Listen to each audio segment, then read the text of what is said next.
Hey guys, welcome to Gardening Upbeat and I hope you are doing very well. In today's video, we are going to discuss about 10 practical monsoon gardening tips and I hope you are going to find them useful. Let's start the video right away. In monsoon, the soil would be mostly wet and it may be difficult to dig out the surrounding soil. In that case, feed your plants through foliage rather than applying the nutrients on the soil. Or in case you are going to use some powerful fertilizer like bascote, then dig out a small hole, insert all the crystals and then cover them with soil. 1 teaspoon for one plant is enough. There is no need to dig out the surrounding soil. Please note, for this Crossandra plant, the soil was really soggy and it was difficult to dig out the soil. So I gave it bascote almost around 25 days back and here you can see it's blooming quite well. Use raincoat for sensitive plants like adenium. This way the cordex is not going to rot even if there is continuous rainfall.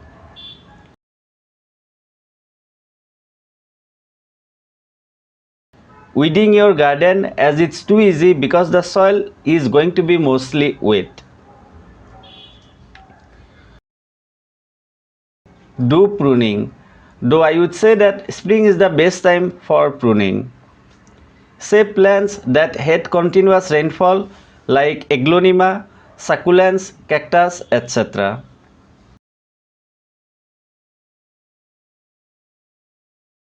Use fungicide as many plants get fungus attack during the monsoon. For that we can use SAF and dose is 2 grams in 1 liter water. Propagate lots of plants. Summer and monsoon is the best time to grow plants from cuttings. Provide support to the taller plants or vines to protect them from heavy rainfall and winds. For example, some variety of bougainvilleas like this one need support. You can use PVC pipe or bamboo sticks to support them, or else rainfall and wind may damage the stems. Just few days back, I built this trellis for my Aprazita plants using wooden sticks and jute rope. Utilize rainfall to clean the leaves instead of cleaning the leaves one by one. I do it for many of my indoor plants. Clean pot if you are growing lotus or water lily as algae grows quite fast during the monsoon.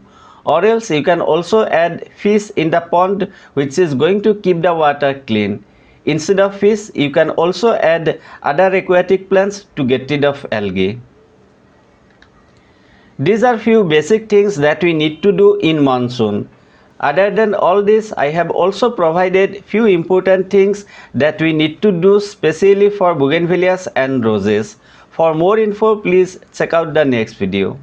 I hope you found this video useful and if you did, I would really appreciate if you give it a like, share it with your friends and subscribe to my channel if you are new to Gardening Upbeat. Thank you so much for watching. Truly appreciate it. Have a great time and enjoy.